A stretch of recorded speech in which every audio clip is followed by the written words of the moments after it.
हो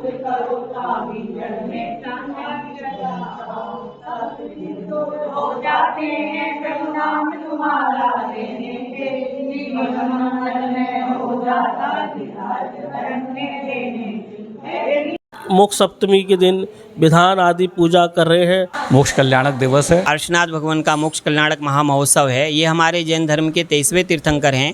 पालम महावीर एनक्लेव में स्थित श्री पार्श्वनाथ दिगंबर जैन मंदिर में मोक्ष सप्तमी का भव्य कार्यक्रम आयोजित किया गया। जैन धर्म में मोक्ष सप्तमी का दिन आत्मशुद्धि और त्याग का प्रतीक माना जाता है। मान्यता है कि आज ही के पावन दिन 23वें तीर्थकर भगवान पार्श्वनाथ को समेत शिखर जी में मोक्ष की प्राप्ति हुई थी और यह पर्व हमें सांसारिक बंधनों से मुक्त होकर निज आत्मा के परम पद यानी मोक्ष की ओर बढ़ने की तरफ प्रेरणा देता है। और आज महावीर एनक्लेव स्थित श्री पार्श्वनाथ दिगंबर जैन मंदिर में मोक्ष सप्तमी का पावन पर्व अत्यंत भक्तिभाव और उल्लास के साथ मनाया जा रहा है। श्रद्धा और समर्पण के इस अलौकिक वातावरण में कार्यक्रम की शुरुआत भक्तों द्वारा भगवान के चरणों में निर्वाण लाडू अर्पित करने से शुरू हुई। ऐसा कहा जाता है कि आज ही के दिन भगवान पार्श्वनाथ को मोक्ष की प्राप्ति हुई थी और इस तरह की विधि विधान करने से भक्तों को भी मोक्ष की प्राप्ति होती है। तो आइए देखते हैं कि कौन कौन से सप्तमी पर ये कार्यक्रम या कहूँ कि अनुष्ठान जो है वो जैन मंदिर में यहाँ पर किए जा रहे हैं। श्री पार्श्वनाथ दिगंबर जैन मंदिर में तो एक एक करके सभी अनुष्ठान हम आपको दिखाएंगे कि किस तरीके से विधि विधान से ये अनुष्ठान जो है वो मोक्ष सप्तमी के इस शुभ अवसर पर किए जाते हैं। तो आप देख सकते हैं तस्वीरों में कि बहुत सारे भक्त आपको नज़र आएंगे जो लाडू का चढ़ावा जो है वो यहाँ पर चढ़ा रहे हैं या कहूँ कि एक तरह से लाडू जो है वो अर्पित कर रहे हैं। हर वक्त अपनी श्रद्धा के अनुसार यहाँ पर लाडू अर्पित करता हुआ आपको नज़र आएगा। देखिए एक बड़ा सा लाडू आपको यहाँ पर नज़र आ रहा होगा। ये देखिए कुछ एक बड़ा लाडू है और कुछ छोटे लाडू जो हैं वो आपको यहाँ पर नज़र आएंगे। तो मोक्ष प्राप्ति की तरफ इस तरीके से पूजा की जाती है। तो यहाँ पर आप देख सकते हैं कि विधि विधान के अनुसार जो महिलाएँ हैं वो यहाँ पर इस पूजा अर्चना में सम्मिलित हैं और प्रभु चरणों में अपनी भक्ति करती हुई यहाँ पर आपको नज़र आएंगी। और जो विधि विधान के अनुसार कार्य किए जा रहे हैं वो यहाँ पर पार्श्वनाथ दिगंबर जैन मंदिर महावीर एनक्लेव में भक्त आपको यहाँ पर करते हुए नज़र आएंगे, पूजा पाठ करते हुए यहाँ पर नज़र आएंगे। और यहाँ पर आप देख सकते हैं कि जितने भी भक्त हैं यहाँ पर लाडू चढ़ाने के लिए पहुँच रहे हैं। यह लाडू इस पवित्र भावना के साथ अर्पित किया जाता है कि भक्त को भी भविष्य में जन्म और मृत्यु के बंधन से मुक्ति मिलेगी या हम कहें कि मोक्ष मिलेगा। श्रावण शुक्ल सप्तमी को भगवान पार्श्वनाथ जी ने समेत शिखर जी से निर्वाण प्राप्त किया और इसी दिन उनकी पूजा और तप का गुणगान करने के लिए इस तरह के लाडू चढ़ाए जाते हैं। तो देखिए अध्यक्ष जो है वो बड़ा सा लाडू लेकर पहुँचे हैं इस पवित्र दिन पर भगवान पार्श्वनाथ के।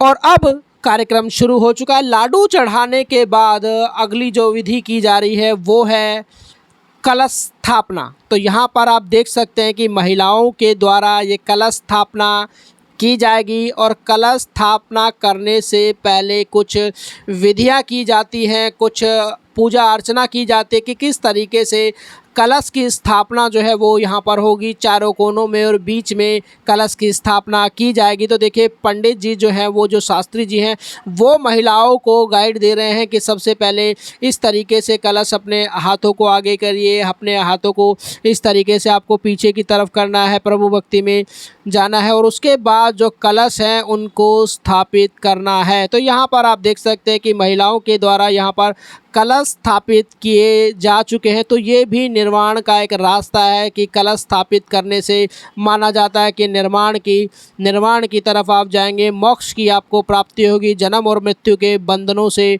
आप मुक्त हो जाएंगे। तो यहाँ पर आप देखिए बहुत ही सुंदर तरीके से कलश की स्थापना की जा चुकी है, उसके चारों तरफ कलावा बांधा जा चुका है। उसके बाद यह है निर्वाण ग्रंथ की भी यहाँ पर स्थापना हो रही है, या कहूँ कि निर्माण ग्रंथ को भी यहाँ पर रखा जा रहा है। इससे भी मोक्ष की प्राप्ति मिलती है और इंसान जीवन मरण के बंधनों से मुक्त होता है, ऐसा माना जाता है। तो ये निर्माण ग्रंथ जो है वो भी यहाँ पर चढ़ाया जा रहा है। तो लगातार इस तरह की विधियाँ जो हैं वो मोक्ष सप्तमी के इस अवसर पर की जाती हैं, जब व्यक्ति को ऐसी क्रियाएं करने से निर्वाण प्राप्त होता है, ऐसा कहा जाता है, और वो जीवन और मरण के बंधनों से मुक्त होकर उसके बाद पंचमेरु पढ़ाने की जो प्रक्रिया है वो शुरू हुई। जैन ब्रह्मांड विज्ञान के अनुसार मध्यलोक में 2.5 द्वीप में 5 मेरु पर्वत स्थित हैं, और इसी को लेकर यहाँ पर ये जो पंचमेरु हैं वो स्थापित किए जा रहे हैं भक्तों के द्वारा।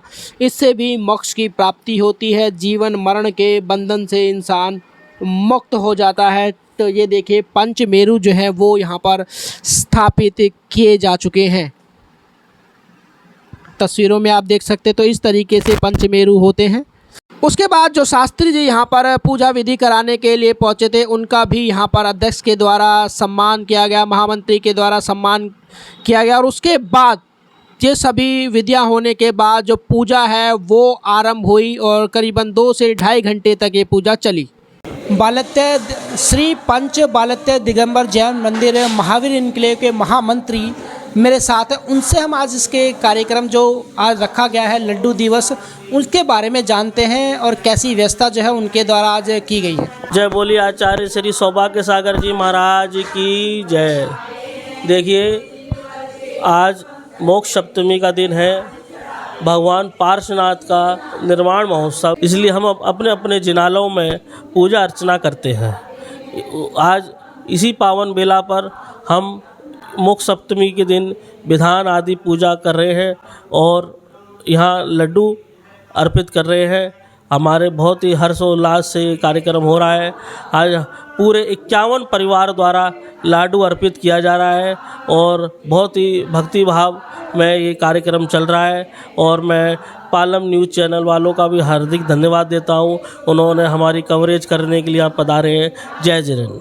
प्रदीप जैन जी मेरे साथ हैं, दिगंबर जैन मंदिर महावीर इनक्लेव में आज पहुँचे। आज क्या कार्यक्रम जो है वो मंदिर में रखा गया है? और आज परम पूज्य 23वें तीर्थंकर पार्श्वनाथ भगवान का मोक्ष कल्याणक दिवस है और इस सप्तमी के दिन सभी लोग भाव करते हैं कि हम शिखर जी जाएं, लेकिन जो नहीं जा पाते हैं वो पास के मंदिर में इस तरह के कार्यक्रम के थ्रू बहुत अच्छा धर्म लाभ करते हैं। आज लड्डू का प्रावधान था जिसके लिए हम बहुत आभारी हैं मंदिर के व्यवस्था के लिए, और उसके साथ में विधान का आयोजन है जो कि अभी चल रहा है, आप देख रहे हैं। और हम सभी लोग आशा करते हैं कि पार्श्वनाथ भगवान के मोक्ष कल्याणक पर सभी लोग प्रेरणा लेके धर्म के मार्ग पर अग्रसर हों और आगे बढ़ें। पंचबालयती दिगंबर जैन मंदिर में क्या कार्यक्रम जो है वो आज रखा गया और कैसे इतने सारे भक्त हैं उनसे क्या कहना चाहेंगे, और जो भक्त देख रहे हैं हमें उनको क्या कहना चाहेंगे?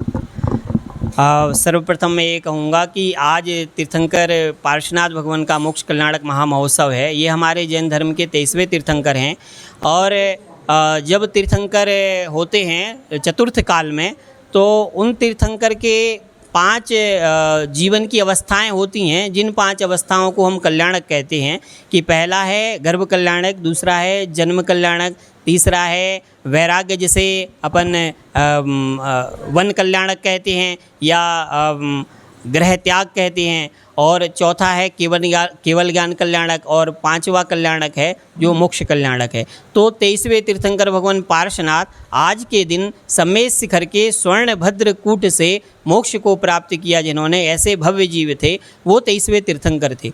आज जो तिथि है वो मोक्ष सप्तमी के रूप में मनाई जाती है। ये श्रावण शुक्ल की सप्तमी तिथि है। ये प्रतिवर्ष हम सभी जैन समुदाय के लोग अपने तीर्थंकर पार्श्वनाथ भगवान के मोक्ष कल्याणक दिवस के अवसर में के रूप में मनाते हैं। और इस मोक्ष सप्तमी के दिन आज जो नवीन मंदिर बना है अभी 1 वर्ष भी नहीं हुआ इस मंदिर को बने। महावीर एन्क्लेव में दिसंबर में 1 वर्ष हो जाएगा। जब 1 वर्ष होगा तो मंदिर की कमेटी बड़े धूमधाम से वार्षिकोत्सव मनाएगी। अभी पार्श्वनाथ भगवान का मोक्ष कल्याणक हम लोग मना रहे हैं इस मंदिर जी में, और हमने पार्श्वनाथ विधान आयोजित किया है। तो प्रातःकालीन जो सुबह 7 बजे से 9 बजे तक जो पूजन, अभिषेक और लाडू की जो कहें कि कार्यक्रम थे वो हमने संपन्न कर लिए हैं। इनमें हमने आज श्री भगवान पार्श्वनाथ के श्री चरणों में 4 पुण्यार्जकों ने अपने अपने भाव श्री चरणों में रखे हैं, जिनमें एक 9 किलो का लाडू, एक 7 किलो का लाडू, एक 5 किलो का लाडू और एक 3 किलो का लाडू हमने श्री चरणों में भगवान के चढ़ाया है। और सभी जिन धर्म भक्तों ने जो महावीर एन्क्लेव में रहते हैं या कुछ लोग बाहर भी रहते हैं, उन सभी लोगों ने ऐसे 51 नाम दिए हैं जिन्होंने अपने अपने लाडू भगवान के मोक्ष कल्याणक के अवसर पर उनके श्री चरणों में अपने भावों के साथ समर्पित किए हैं। तो ऐसा भगवान का महामोक्ष कल्याणक ये त्याग का दिवस है। हम सभी लोग कुछ ना कुछ छोटा त्याग करेंगे। कोई आज रात्रि भोजन का त्याग करेगा, कोई छने हुए जल का ही मात्र इस्तेमाल करेगा, किसी का आज एकासन होगा, किसी का आज उपवास होगा। इस प्रकार से हम लोग त्याग पूर्वक अपने भगवान का महामहोत्सव या निर्वाण कल्याणक महोत्सव आदि मनाते हैं।